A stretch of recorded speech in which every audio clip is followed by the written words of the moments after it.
fil ardi, baik yang terjadi di bumi, wala fi anfusikum, ataupun yang terjadi pada dirimu sendiri, illa fi kitabin, kecuali sudah ada catatannya, min qabli an nabra'aha, sebelum kehidupan ini kami gulirkan, semuanya sudah ada catatannya. Jaffal qalamu, pena sudah habis tintanya. Rufiatil suhufu, buku-buku sudah ditutup semuanya, diangkat semuanya. Qudil amru, semua persoalan sudah diselesaikan semua. Kutibatil maqadir, semua takaran-takaran sudah diatur. Qul lan yusibana, katakanlah tidak akan menimpa diri kami illa ma kataballahu lana, kecuali sudah ditentukan oleh Allah Subhanahu wa taala. Ma asabaka, apapun yang menimpa dirimu, lam yakun liyukhtiaka, tidak ada tujuan untuk mempersalahkan kamu. Wa ma akhta'aka, dan apapun kesalahan yang kau lakukan, lam yakun liyusibaka, bukan sebagai musibah atas dirimu. Ini artinya informasi awal, dan masalah qadar dan qadar sampai sekarang menjadi persoalan yang tak terselesaikan. Dalam polemik dialog para teologis, jadi sampai sekarang belum ada kesepakatan dan tetap seperti dulu antara Mu'tazilah, Qadariyah, Jabariyah, Murji'ah, Ahlussunnah wal Jamaah. Sampai sekarang tetap ada pendiriannya. Karena saya baru lahir di zaman akhir ini, saya melihat mereka itu sebetulnya hanya melihat persoalan qadar dan qadar itu berbeda, bertengkar, bahkan sampai saling bunuh-membunuh, dan korbannya juga ribuan. Alim Mu'tazilah itu kan sampai 10.000 korban pembantaian.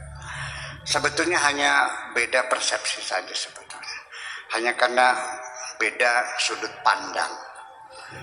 Seseorang melihat sesuatu pasti tidak akan sama, karena masing-masing melihat sudut pandang yang berbeda. Nah, makanya dalam berdialog itu sebetulnya yang paling penting bagi saya bukan membangun argumentasi membenarkan pandangan kita, tetapi menggali bagaimana orang memandang itu. Itu saya kira nanti menuju kesepahaman, kalau tidak menjadi pertengkaran. Sebab bagaimanapun juga sulit bagi kita manusia melihat sesuatu dari sudut pandang. Yang namanya muhitum bil kafirin, muhitum bi kulli syai, itu hanya Allah. Hanya Allah yang bisa melihat sudut pandang ini. Nah, qadar dan qadar ini akan pemahamannya bahwa qadar itu artinya program awal sebagai planning, dan qadar itu adalah pelaksanaannya. Jadi ada pelita, ada repelita, ada pelita. Kalau masih dalam rencana namanya rencana 5 tahun. Nanti pelita itu pelaksananya. Saya kira itu semuanya. Jadi kita sejak berawal bahwa mesti kita pahami ini, artinya bahwa qadar itu harus kita lihat. Pertama kita runut dulu bahwa hidup kita ini adalah panggung sandiwara. Seperti Allah firmankan, wa mal hayatud dunya illa laibun walahun. Dunia ini hanya main-main dan senda gurau. Artinya sandiwara. Nah, kalau kita bicara sandiwara, itu sudah barang tentu caranya tidak mungkin terjadi semua orang yang bermain silakan main panggung lalu ngambil peran masing-masing. Ya bukan begitu, diplot dulu, ya kan gitu. Lalu sekarang seorang ada skenarionya, lalu dibikin sinopsisnya.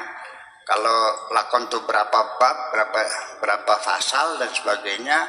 Kemudian juga sang sutradara mencari pemain-pemain wataknya. akan dipelajari karakteristik yang seperti apa, perannya apa, dan sebagainya. Tidak mungkin orang naik ke panggung pengen jadi raja semua. Nah itulah makanya kita hadir di bumi itu adalah plot dari Allah semuanya, kita tinggal melaksanakan. Jadi artinya bahwa sebelum ini terjadi sudah ada program dulu. Jadi sudah diinstal oleh kita ini nanti perjalanan seperti apa. Lalu yang jadi masalah ketika kita beragama, di situ ada Allah menyuruh kita, Allah juga melarang kita. Kalau kita melaksanakan perintah Allah, Allah kasih bayaran. Kalau kita meninggalkan larang, kasih bayaran. Kalau kita meninggalkan perintah, kita dapat dosa. Kalau kita melaksanakan larangan, namanya dapat dosa juga. Tetapi ketika itu semuanya sudah ditentukan, apalah artinya perintah? Ini yang jadi persoalan diangkat sejak awal mula oleh kaum Mu'tazilah, bahwa tidak mungkin qadar dan qadar itu ada, sebab nanti bertentangan dengan keadilan Tuhan. Pak Profesor Dr. Dedi ditentukan oleh Allah melarat, ya kan? Ditentukan jahat umpamanya. Lalu Allah suruh jadi orang yang baik. Lalu di mana artinya? Ini pertanyaan para kaum Mu'tazilah seperti itu. Jadi Allah itu dalam pemikiran orang Mu'tazilah bahwa sekali Allah bikin manusia, Allah harus berikan kebebasan sebebas-bebasnya kepada manusia untuk memilih.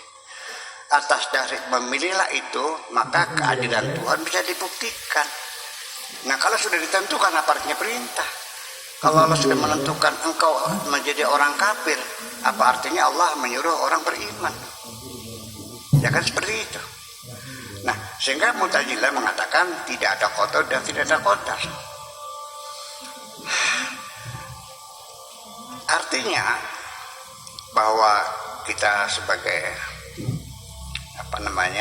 gambaran sajalah, mungkinkah seseorang diikat tangannya, diikat kakinya, lalu dilemparkan ke tengah lautan dan diperintah jangan tenggelam?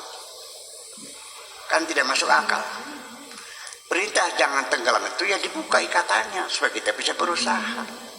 Nah itu pengertian dari Mu'tazilah semacam itu.